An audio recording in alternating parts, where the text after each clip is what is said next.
And welcome back to The Factor Uncensored. The U.S. has been experiencing an Adderall shortage for 7 months now. The medicine is critical to treating people with ADHD.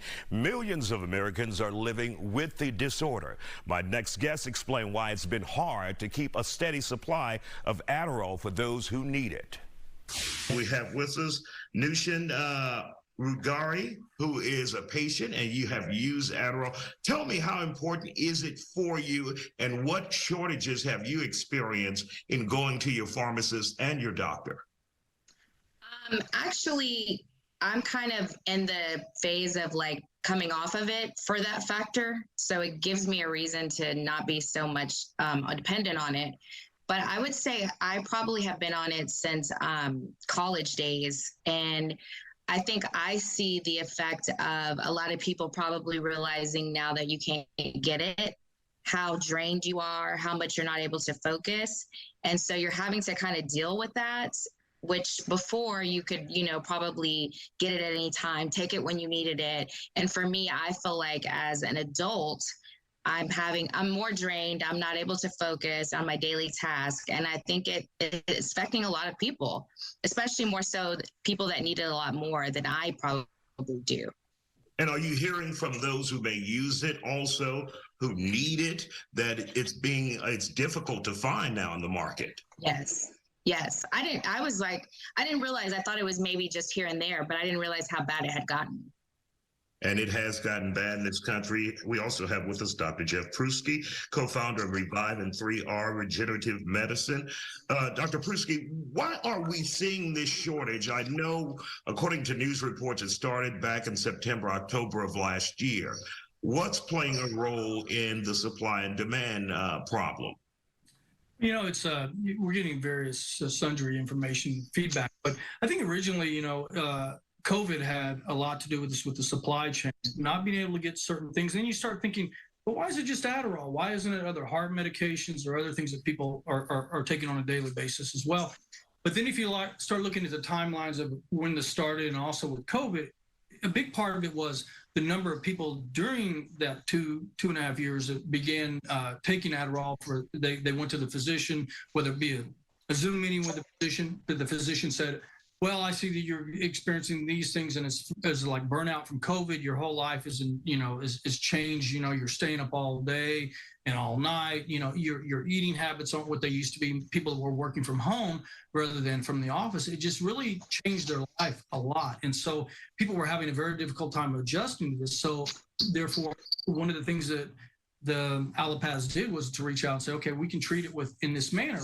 They did. Well, all of a sudden now we have this huge impact of prescription for Adderall, prescriptions that are being written for Adderall, and the DEA, it's it's a very controlled substance. It is addictive, and it's why symptoms are when people cease the medication. It can be very difficult, right? I mean, agitation and sleeplessness, and then it's all over the board. Imagine you had some friends that like, what's up with you? Yeah, and I can't imagine how it is for kids. I mean, for me as an adult, and then with age, you already are going through a change where you're more drained as a woman. And I think with all of that together, you become dependent on the Adderall or something to help you kind of get your natural day going. And so, yeah, with this shortage, I totally think there's a lot of people suffering with that factor. No, doctor, there was a 30% increase in prescriptions during the pandemic for Adderall. Do you think all those people actually needed it, or they could have found other ways to cope? Well, from my perspective, I'm sure there were some that really needed that extra boost, but maybe, as she was saying, just for a shorter period of time, not for this longer duration. And going back to the question you asked earlier, the DEA, they control this, and they say, hell, we're only going to produce so much of this. We don't need this Adderall out on the street because it's a medication that is highly sought after on the street, and so and not with prescription. So people, what they were doing was they were finding that there's no supply there, and the DEA is saying, okay, we only want X amount of prescriptions written. There's really a couple big companies, pharmaceutical companies that produce this. And so when the DEA says you're going to keep it under this level, well, they did keep it under that level. But when you have a 30% increase, as you said, of prescriptions that were written, that becomes a perfect storm. And so to answer your question on the second question, no, I think there are many, many ways that people are, as this young lady is also doing, finding ways to cope with that, and which is really what we should have been doing in the first place, which is simple things like sleep hygiene, making sure we're able to get a good night's rest. We sleep in the same routine we did before COVID, right? Eating correctly, making sure that you're getting out and getting exercise. And again, there's some other supplements you can take that are natural, like with the company we have with Revive, that's centered around natural botanicals to take the place of prescription medications that are not as harmful, don't have as many side effects, can be very, very beneficial if used correctly. Don't go anywhere. We will continue this conversation after the break. And welcome back to The Factor Uncensored. We continue our discussion about the Adderall shortage in pharmacies across the country. Now, according to my next guest, people have resorted to looking for alternatives for the drug. However, it can be difficult to make that transition. And doctor, are there alternatives for kids, for young people who may not be able to get that Adderall that they need in addition to what you are suggesting for adults? Well, we go back to talking about coping skills. I was speaking to a teacher, a retired teacher, and I was asking her, how did she deal with children with Adderall? Now, this Ritalin and some other ones are prescribed more so for children. And that drug wasn't as hard to get as you did Adderall, but it doesn't have the same effect. And you give it, I don't know if you tried the Ritalin, but it will make you feel very different than what you were able to obtain through the Adderall. There's a couple other things that are out there as well. But what this teacher told me, she said, well, you know what I would do? And she taught third grade math. And so, that's hard enough to capture the young children's attention in the first place, much less if these kids are having problems with ADD or ADHD. So what she did is she had other coping skills for these kids. Like, if you need to get up and move around the room, let's go for it. And she had a basket. Literally, she told me, I've got a basket full of widgets. I think she called them, or fidgets, like fidgeting, right? So the kids would in and they would grab the little exercise ball or do some other things, and so here's your, it's 5 minutes, do your little fidget, and now let's get back to work. And the kids over time learn to condition themselves. It's like, okay, we're going to focus right now. We'll have fun in a minute, but then we're going to focus again in a little while.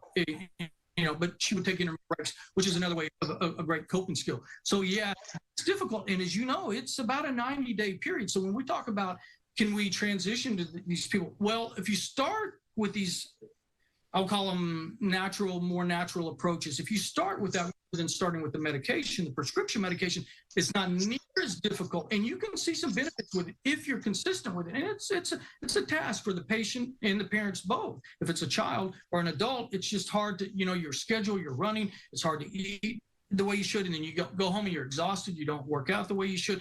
It's this catch-up game.